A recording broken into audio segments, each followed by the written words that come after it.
los vaqueros estadounidenses que salvaron al Reino Unido. Ayudaron a sacar a Gran Bretaña del borde de la crisis. Un audaz aviador hace historia. Fue un momento de vida o muerte en el sentido más literal. Y un trío de Rocketeers se ponen rebeldes. La mayoría los veía como lunáticos. Estos son los misterios en el museo.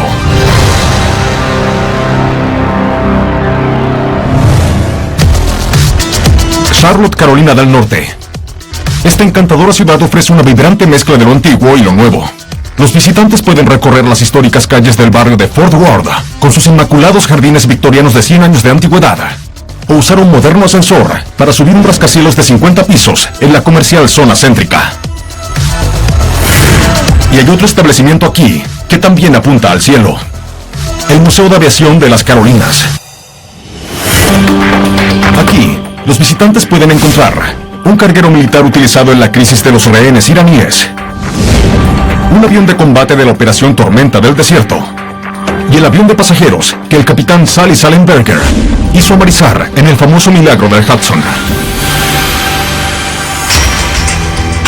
Pero a la sombra de estas enormes máquinas, hay una pieza de tecnología aeronáutica más discreta. El objeto mide 6 metros de largo y tiene una envergadura de 9 metros. Tiene 3 ruedas, una hélice y un solo asiento. Parece un simple y viejo avión, pero la historia que hay detrás es fenomenal. Este revolucionario avión ayudó a lanzar a Estados Unidos a la estratosfera. Este artefacto cuenta la explosiva historia del desarrollo de una tecnología innovadora.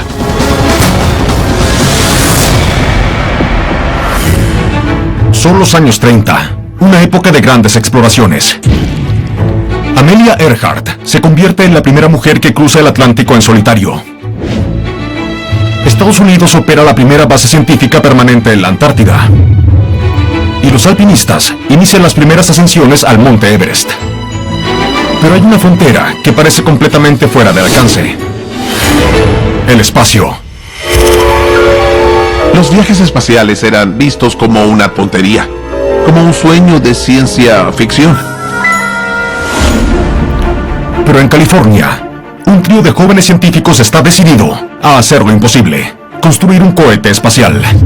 Al frente del grupo está el genial matemático Frank Malina, respaldado por sus compañeros Jack Parsons, un experto químico, y Ed Foreman, un ingeniero de primera. A pesar del elevado objetivo del grupo, sus colegas consideran que la idea de construir un cohete que pueda llegar hasta el espacio no es más que una fantasía. A principios de 1930, los científicos pensaban que los proyectos de cohetería eran un despilfarro de dinero. Pero estos tres eran increíblemente inteligentes, ingeniosos y, sobre todo, tenían pasión por su ciencia. Este desafío monumental requiere una gran cantidad de dinero y recursos. Pero por suerte, ellos convencieron a la Universidad Caltech para que les prestara un laboratorio donde hacer sus experimentos. El grupo usó todo su entusiasmo para convencer a Caltech de que impulsara su proyecto. Pero al momento de comenzar a experimentar, las cosas comienzan a ir mal. Una prueba llena un edificio del campus con una nube gigante de productos químicos tóxicos. Otra envió un cohete fuera de control, casi decapitando a Frank Malina. El peligroso anexo del grupo les valió un apodo apropiado: el Escuadrón Suicida. A pesar de su genialidad, la mayoría de la gente los veía como lunáticos que hacían explosiones. Y un día, el Escuadrón Suicida va demasiado lejos. El grupo está probando su nuevo cohete, cuando de pronto explota. La explosión es tan grande que destruye parte de un edificio de la universidad. Para la administración de Caltech, eso fue demasiado. Malina, Parsons y Foreman son expulsados sin contemplaciones del campus. Este inmenso error podría haberles costado sus carreras. Sin un laboratorio donde hacer sus experimentos, el sueño del Escuadrón Suicida de poner un cohete en el espacio parece no poder despegar. El cohete y sus sueños explotaron en pedazos. Pero no imaginan que un improbable aliado está a punto de ayudarles a impulsar sus ambiciones hacia el cosmos. En 1938, Frank Malina se entera de que el ejército estadounidense tiene un problema inusual. Las pistas de aterrizaje de las bases estadounidenses en el Pacífico son demasiado cortas, mientras que los aviones pequeños pueden despegar sin problemas. Los aviones cargados con suministros pesados no pueden adquirir la velocidad suficiente para despegar. Frank Malina cree que el Escuadrón Suicida podría resolver el problema de los militares y de paso conseguirles un laboratorio. En diciembre, el científico rebelde se reúne con un cuerpo de ingenieros del ejército estadounidense. Malina propone una idea radical. ¿Qué pasaría si los militares usaran cohetes para impulsar sus aviones? Los funcionarios están impresionados. El gobierno vio esta nueva tecnología como un recurso increíble. Pero Malina quiere más. Quiere poder utilizar los laboratorios del gobierno para continuar la investigación del Escuadrón Suicida para poner un cohete en el espacio. El Cuerpo Aéreo del Ejército de Estados Unidos termina accediendo. Fue lo mejor que le pudo pasar al grupo. El Escuadrón Suicida vuelve a la acción. Con la ayuda de los militares, crean lo que se conoce como el Laboratorio de Propulsión a Chorro.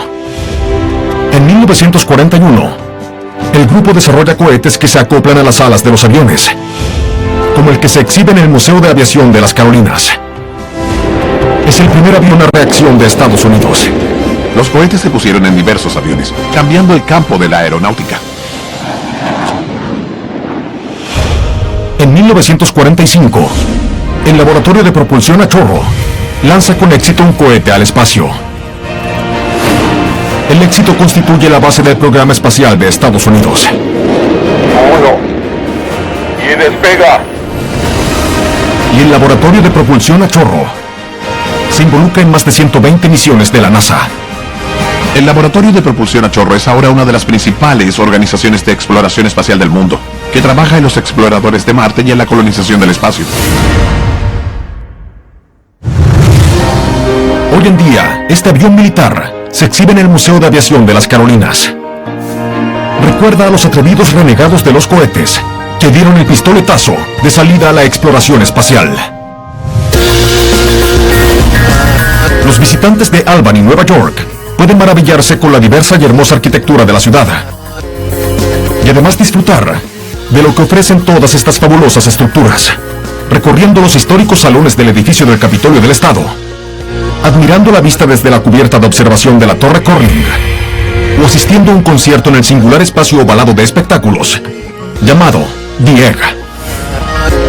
Pero otra estructura impresionante es también el museo más antiguo del estado, el Instituto de Historia y Arte de Albany. Fundado en 1791, su colección incluye una escultura de George Washington en Valley Forge, una cama del siglo XIX que perteneció a un antiguo vicegobernador de Nueva York, y una maqueta del Half Moon, el barco de 3 mástiles, capitaneado por el mundialmente famoso explorador Henry Hudson. Pero uno de los objetos aquí parece más una chatarra que una pieza de museo. Tiene la forma de un óvalo. Mide unos 76 centímetros de largo y 25 de alto. La superficie de este objeto es muy áspera. Parece haber estado bajo todo tipo de elementos.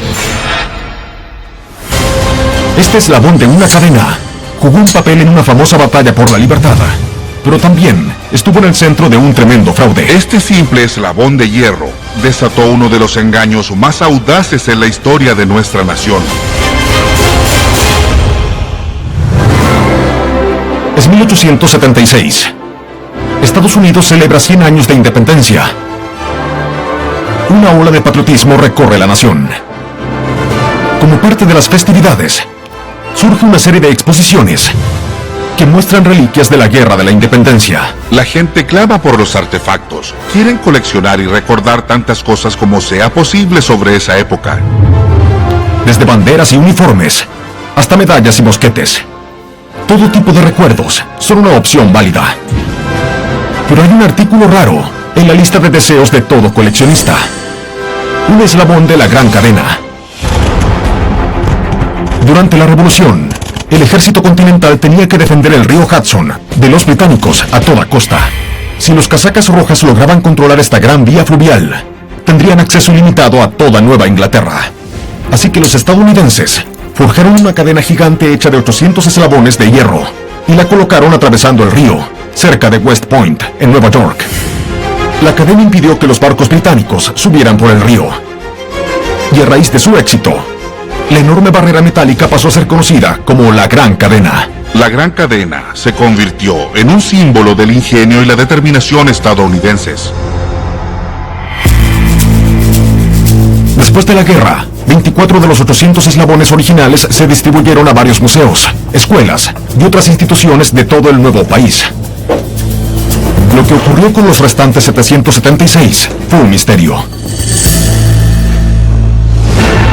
Pero luego, en 1889, un anticuario llamado John Abbey anuncia que ha hecho un descubrimiento sorprendente. Abbey dice que mientras buscaba entre los montones de chatarra en el astillero naval de Brooklyn, Nueva York, encontró 86 de los eslabones perdidos y ahora los pone a la venta a un precio de $14 cada uno. En esa época, es más dinero del que un estadounidense promedio gana en una semana, pero muchos están dispuestos a pagarlo. Para las colecciones de museos, esta oportunidad de tener un trozo de la Gran Cadena no podían dejarla pasar. Coleccionistas y conservadores acaudalados hacen fila para pagar a Abbey por estos símbolos de hierro de la independencia. Vendía a algunos de los compradores más valorados. Como resultado, acuñó una fortuna. Los eslabones de hierro se exponen en algunas de las instituciones más prestigiosas del país, como el Museo de Historia de Chicago e incluso el Smithsoniano, donde permanecieron durante casi un siglo. Pero estas instituciones no saben que la verdadera historia de estas preciadas reliquias metálicas está a punto de empañar su valorada reputación. Casi un siglo después, un historiador llamado Lincoln Diamond estudia un libro sobre la Guerra de la Independencia, cuando descubre una prueba que arroja una nueva luz sobre la historia de la Gran Cadena. Estos eslabones no eran lo que parecían. Es 1985 en Nueva York. Museos de todo el país exhiben grandes eslabones de hierro que se pusieron a lo ancho del río Hudson durante la Guerra de la Independencia para protegerse de los barcos británicos.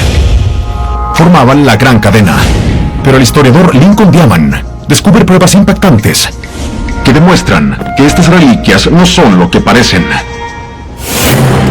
Lincoln Diamond está investigando la Gran Cadena cuando nota algo extraño. Algunos de los eslabones conservados en los museos del país son más grandes que otros. Al principio, Diamond atribuye la discrepancia a inconsistencias en el trabajo del metal del siglo XVIII. Pero cuando mira un poco más de cerca, nota un patrón. Todos los eslabones más grandes son los que descubrió y vendió John Abbey. Este negocio fue muy bueno para ser verdad.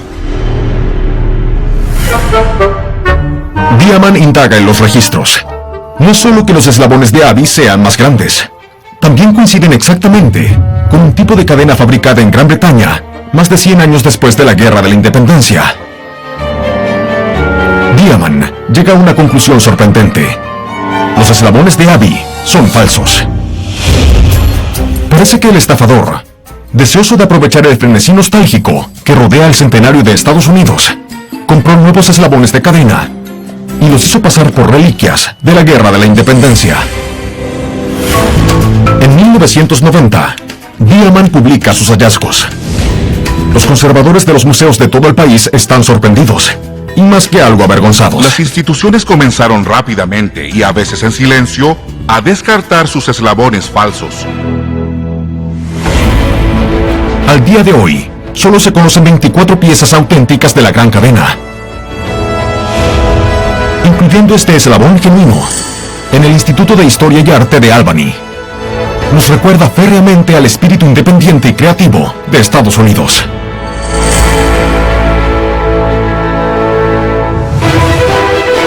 Situado en el centro de Inglaterra, el condado de Nottinghamshire es tal vez más conocido por el bosque de Sherwood.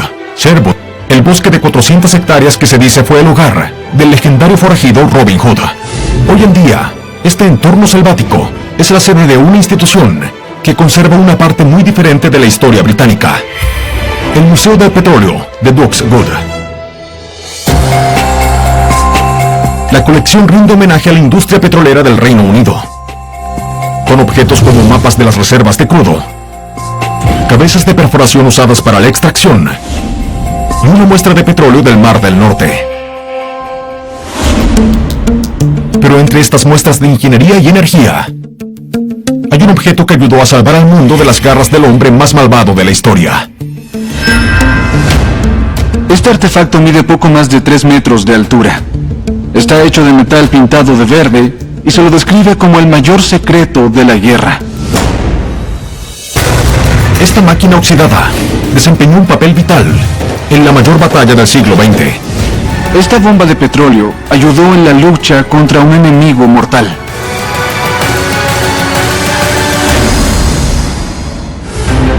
...1942...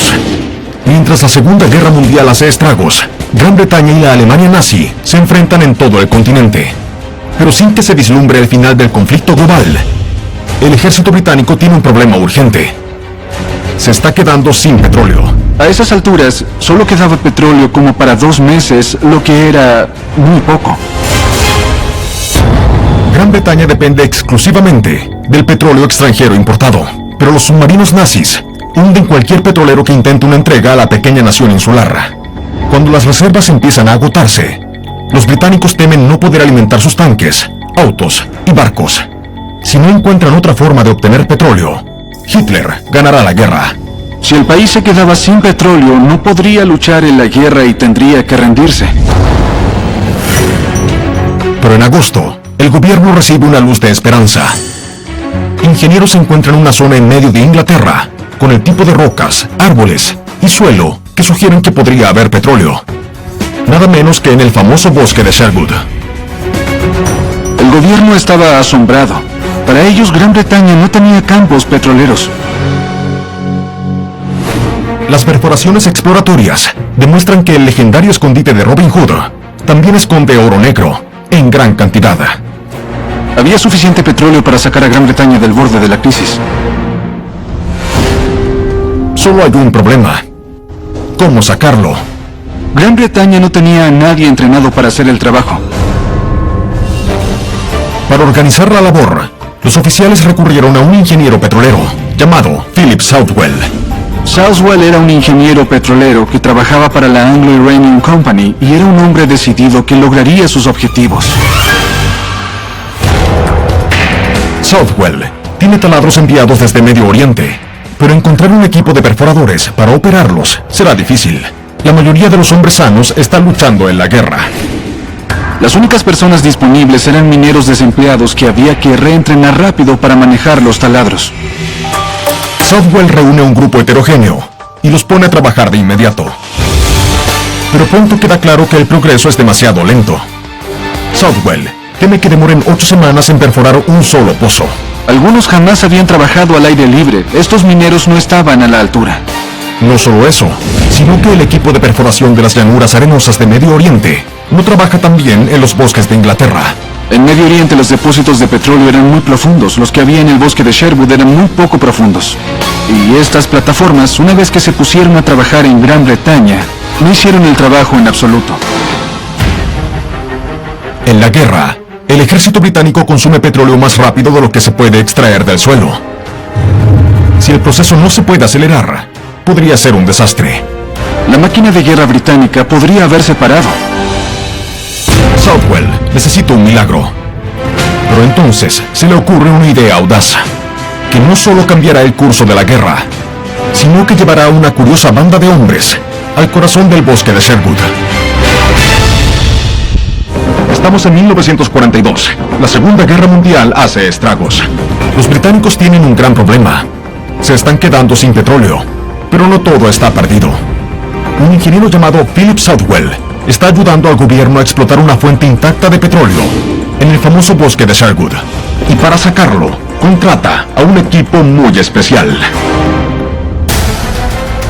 Para extraer el petróleo del bosque de Sherwood, Southwell recluta a los mejores perforadores del mundo. Estadounidenses. Estados Unidos tenía perforadores experimentados y el equipo necesario para hacerlo. Southwell viaja a Oklahoma a reunirse con los principales productores de petróleo de Estados Unidos. Contrata a sus trabajadores más calificados y compra sus equipos de última generación. Southwell necesitaba equipos de perforación muy específicos y perforadores eficientes y eficaces que supieran usar ese equipo. El 18 de marzo de 1943, el inglés lleva a 42 petroleros estadounidenses al bosque de Sherwood. Para los curiosos del lugar, estos vaqueros estadounidenses son todo un espectáculo. Llevaban sombreros de vaquero, habían traído banjos, usaban jeans y camisas a cuadros de colores. Para los británicos acostumbrados a la monotonía de la guerra, eran un gran espectáculo. Southwell pone a los hombres a trabajar y no decepcionan. Los estadounidenses perforan su primer pozo en menos de una semana. Pronto, las bombas de petróleo, incluida esta, que se exhibe en el Museo del Petróleo de Duxwood, aparecen por todo el bosque de Sherwood. Y en el transcurso de un año, los hombres extraen más de 150,000 metros cúbicos del preciado oro negro. Eran mucho más eficientes que los perforadores británicos. Ellos sabían lo que hacían. El esfuerzo monumental mantiene en funcionamiento la maquinaria de guerra británica y asegura una victoria decisiva sobre Hitler. El increíble trabajo de estos perforadores no puede ser subestimado. Realmente ayudaron a sacar a Gran Bretaña del borde de la crisis y contribuyeron enormemente a la seguridad del país. El yacimiento petrolífero del bosque de Sherwood sigue produciendo petróleo por más de 40 años. Y Philip Southwell es nombrado caballero por su papel en el vital proyecto. Hoy, esta bomba de petróleo en el Museo del Petróleo de Duxwood recuerda el heroico esfuerzo internacional que mantuvo en funcionamiento las máquinas de guerra. Hammondsport, Nueva York, conocida por su pesca y su cata de vinos, esta pintoresca ciudad del norte del estado es el destino ideal para una escapada de relajo. Pero una institución no está dedicada a la vida a paso lento, sino a la velocidad. El Museo Glenn H. Curtis. La colección incluye un hidroavión de 90 caballos de fuerza de 1913, una lancha de madera de casi 5 metros y una réplica de una motocicleta V8 que estableció un récord de velocidad en tierra en 1907. Pero entre estas formidables máquinas, hay una que parece delicada en comparación. Tiene un pequeño motor, vigas de metal y conexiones de madera. Tiene piezas antiguas que datan de hace más de un siglo. Este biplano de estructura sencilla recuerda una acrobacia que desafía a la muerte de uno de los héroes más jóvenes de Estados Unidos. Esta es la historia de un adolescente en el viaje de su vida. Es 1911, en Helena, Montana. Un joven de 19 años, Cromwell Dixon, es el piloto con licencia más joven del mundo. Cromwell Dixon era un apasionado por la aviación, un adolescente obsesionado con volar. Dixon trabaja como piloto de pruebas para un fabricante de aviones. Pero aunque disfruta con su trabajo, no le alcanza para llegar a fin de mes. Dixon mantiene a su madre viuda y a su hermana menor, y su escaso salario apenas les permite mantenerse. El joven adolescente intentaba sacar a su familia de la pobreza. Pero un día, Dixon se entera de una oportunidad que podría cambiar la suerte de su familia para siempre. El empresario de circo John Ringling ha lanzado un reto.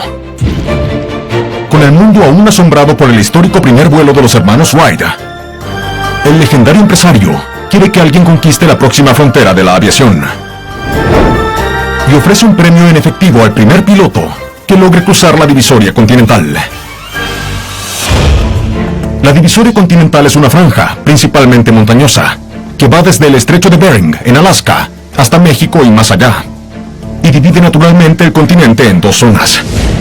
El concurso de Ringling requiere que los participantes sobrevuelen la divisoria en Montana, donde esta línea geográfica la forman las traicioneras montañas rocosas. Nunca se había hecho, y era muy peligroso. Ringling dará al primer piloto que supere la gran divisoria la enorme suma de $10,000. Para Cromwell Dixon, es la oportunidad que ha estado esperando. El premio será suficiente dinero para que su madre y su hermana vivan cómodamente el resto de sus vidas. $10,000 en esa época era una pequeña fortuna. Pero Dixon tiene un problema. El único avión al que tiene acceso es poco más que un endeble triciclo con un motor y alas. Apodado el Pequeño Colibrí, es un Curtiss Pusher, como el que se exhibe en el Museo Glenn H. Curtiss. Era muy básico, tenía un asiento atornillado al armazón, estaba hecho de madera, alambre y tela. Lograr que su frágil avión sobrevuele las rocosas no será fácil. En su punto más alto, las montañas se elevan a más de 1,800 metros. Y las condiciones meteorológicas son adversas. Las temperaturas suelen ser inferiores a cero. Y las imprevisibles corrientes de aire podrían lanzar a tierra el delicado avión de Dixon en segundos. La menor ráfaga de viento podría hacerlo girar y estrellarse contra las montañas. Pero a pesar de los peligros, Dixon está desesperado por el premio. Estaba decidido, porque era la oportunidad de conseguir dinero para su familia. Su plan es despegar de Helena, Montana, subir a poco más de 2,000 metros, cruzar las montañas rocosas y aterrizar al otro lado de la divisoria continental, cerca del pequeño pueblo de Bluffsburg. A las 2:20 de la tarde del 30 de septiembre de 1911, frente a una multitud que lo aclama, Cromwell Dixon enciende su motor, recorre la pista a toda velocidad y se eleva hacia el cielo. Dixon estaba muy emocionado. Tenía 19 años y sabía que estaba a punto de hacer historia. Pero luego, cuando alcanza los 2,000 metros, su avión es golpeado por una poderosa ráfaga de viento que amenaza con hacer caer su pequeña aeronave en el olvido. Fue un momento de vida o muerte en el sentido más literal. ¿Puede Dixon cruzar la divisoria? ¿O el joven aviador está en caída libre? Es 1911. Un joven aviador llamado Cromwell Dixon intenta convertirse en el primer piloto que sobrevuela la divisoria continental. Si lo consigue, ganará un premio de $10,000.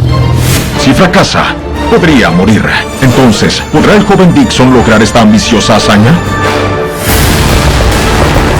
Parece que el avión de Dixon podría caer en cualquier momento, pero el joven aviador mantiene la calma.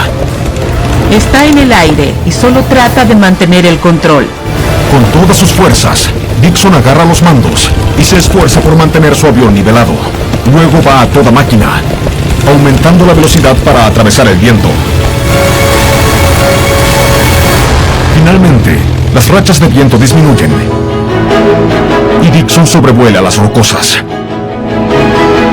Este adolescente logró sobrevolar las montañas y vencer la adversidad. Dixon aterriza cerca de Bluffsburg, Montana, donde es recibido por una multitud eufórica.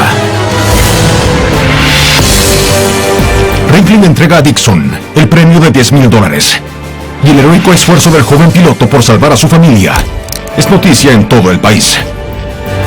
Cromwell Dixon hizo historia y ganó más dinero del que podía imaginar. Hoy, este modelo del avión que usó Dixon se exhibe en el Museo Glenn H. Curtiss. Recuerda al joven aviador que cruzó una división épica. Una silla de montar de cuero de 1860. Un brazo prostético usado por un veterano herido. Y la espada que llevaba el general Robert E. Lee cuando se rindió ante el norte. Son algunos de los artefactos en el Museo de la Guerra Civil de Estados Unidos, en Appomattox, Virginia.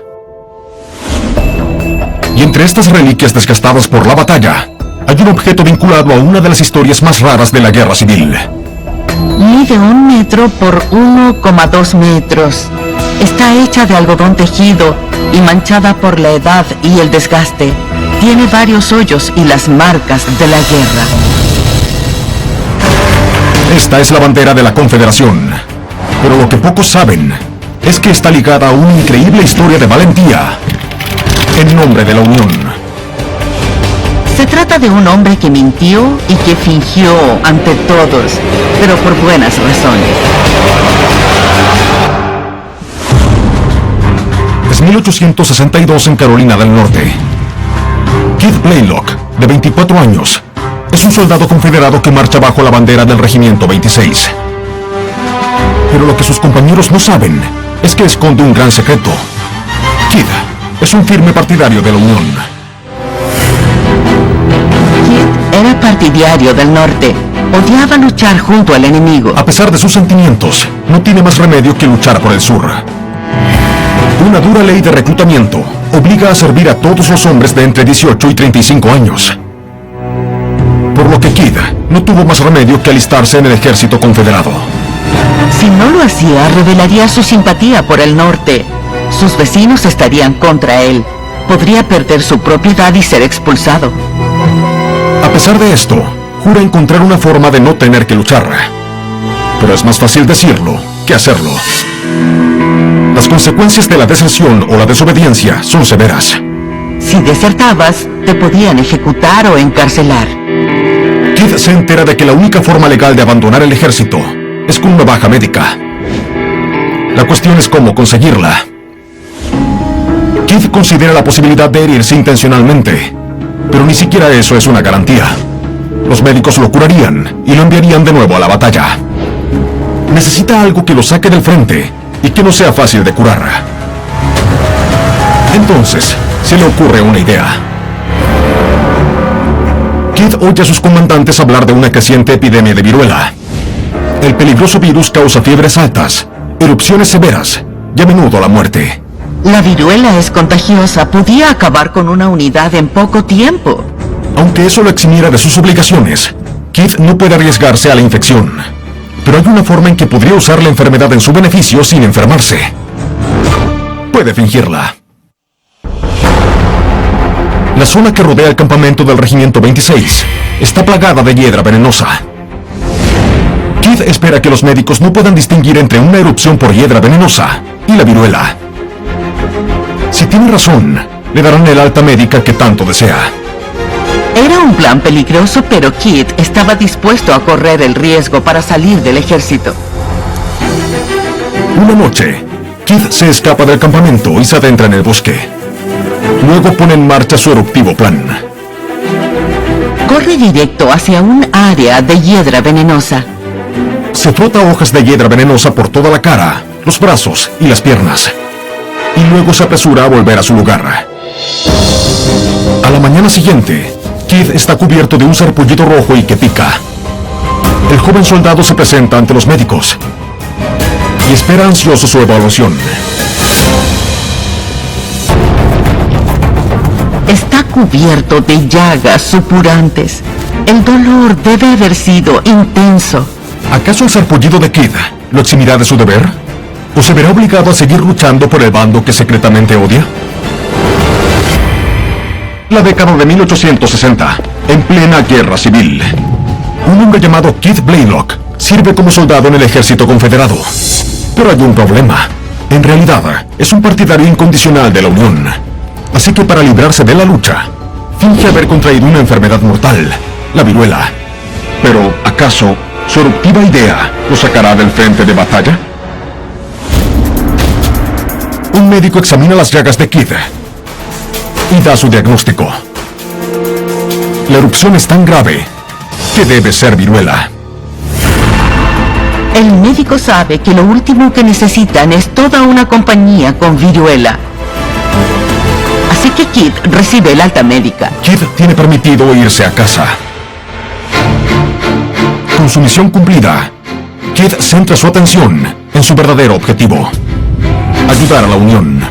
Durante el resto de la guerra, es un insurgente que lleva a cabo ataques de guerrilla contra los puestos de avanzada confederados, e incluso sirve de guía para desertores confederados que buscan luchar por la Unión. Kid luchó valientemente para el norte contra la Confederación. Hoy, esta bandera confederada, enarbolada por el regimiento del que escapó Kid Blaylock, está en el Museo de la Guerra Civil de Estados Unidos, en Appomattox. Recuerda el eruptivo plan que sacó a un hombre del campo de batalla.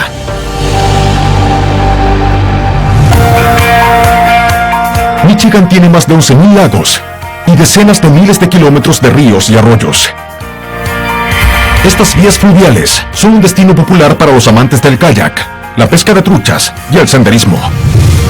Pero los que busquen actividades más secas pueden ir a la ciudad de Dearborn, donde la historia del transporte se exhibe en el Henry Ford.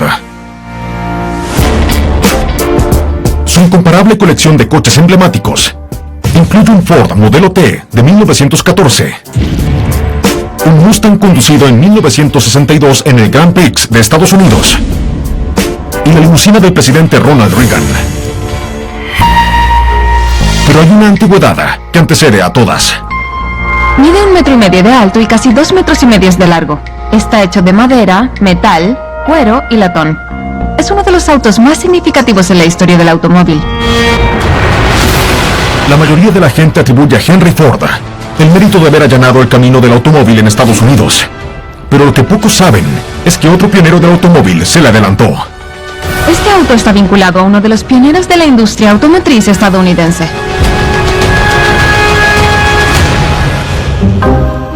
Estamos en 1895. Un nuevo y revolucionario invento está arrasando en el mundo: el automóvil a gasolina. La gente realmente aceptó el automóvil. Estos vehículos podían ser una alternativa a los viejos coches a caballo. A medida que los automóviles se toman las carreteras del mundo, un tipo destaca por encima del resto: los automóviles fabricados por el ingeniero alemán Karl Benz. Los Benz eran el estándar dorado de los autos de la época. Llevaban varios años en el mercado y cada nuevo modelo mejoraba con el siguiente. Pero en Estados Unidos, un hombre está a punto de desafiar la supremacía de los alemanes. Un mecánico de 25 años, llamado Frank Durier. Frank Durier era inventor y mecánico. Supo ver el potencial de los viajes en automóvil. En Springfield, Massachusetts, Durier construye un automóvil de un cilindro, 4 caballos de fuerza y un motor a gasolina. El primero de su tipo en Estados Unidos. Y el joven mecánico piensa que es tan bueno o mejor que cualquier cosa hecha por Benz. Pero al momento de venderlo, hay pocos interesados. Los automovilistas estadounidenses son tan fieles a Benz que no creen que algo más pueda ser tan bueno. Parece que el coche de Durier nunca saldrá de su garaje. Durier temía que si no hacía algo drástico, su empresa desaparecería en el olvido. Pero en julio, la oportunidad llama a la puerta. El Chicago Times Herald anuncia que el periódico patrocina una competencia especial: la primera carrera de autos de Estados Unidos. Ese otoño, 6 de los mejores autos de todo el mundo, incluido un Benz, competirán en una carrera de 83 kilómetros a través de Illinois. Durier consigue un cupo para uno de sus autos y proclama que lo conducirá él mismo. Es una oportunidad para demostrar que puede hacerlos mejor que Benz. Ganar la carrera le daría la atención que tanto quería y necesitaba. En la mañana del Día de Acción de Gracias de 1895, Durier llega a la línea de salida, solo para descubrir que no solo tendrá que vencer a la competencia, también tendrá que luchar contra el clima. Esa mañana había una gran tormenta de nieve y el viento rugía. A las 8:55 a.m., un funcionario da la señal. Y los autos parten. Después de unos pocos kilómetros, 4 de los 6 autos quedan botados en las carreteras nevadas y heladas. Ahora, solo quedan el coche de Durier y el Benz. Durier estaba decidido a ganar. Durier se pone en la cabeza, pero entonces ocurre el desastre. El brazo de dirección de su auto se rompe. Se queda tirado, sin poder dirigir su auto. Durier estaba desesperado y totalmente solo. Necesitaría un milagro para ganar ahora. ¿Podrá Durier darle la vuelta a esta carrera? Es 1895 en Chicago. La primera carrera de autos en la historia de Estados Unidos está en marcha. Representando a Estados Unidos hay un hombre llamado Frank Durier. Su auto rival fue fabricado por el ingeniero alemán Karl Benz. Pero Durier tiene un problema. Su auto se ha averiado, dejando sus sueños de ganar en la cuneta. ¿Puede Durier lograr salvar su auto y aún así ganar la carrera? Durier debe encontrar la forma de arreglar el brazo de dirección roto. Durier debía pensar rápido o quedaría fuera de la carrera. Pero tiene un golpe de suerte. Por casualidad, hay una herrería cerca. Durier va y convence al herrero de que le ayude a soldar el eje de dirección en su sitio. Y Durier vuelve a la carrera. mantuvo la calma y siguió adelante. Por kilómetros, Duryea intenta alcanzar al Benz, pero no hay rastro de él. Parece que su inesperada parada le ha costado la carrera.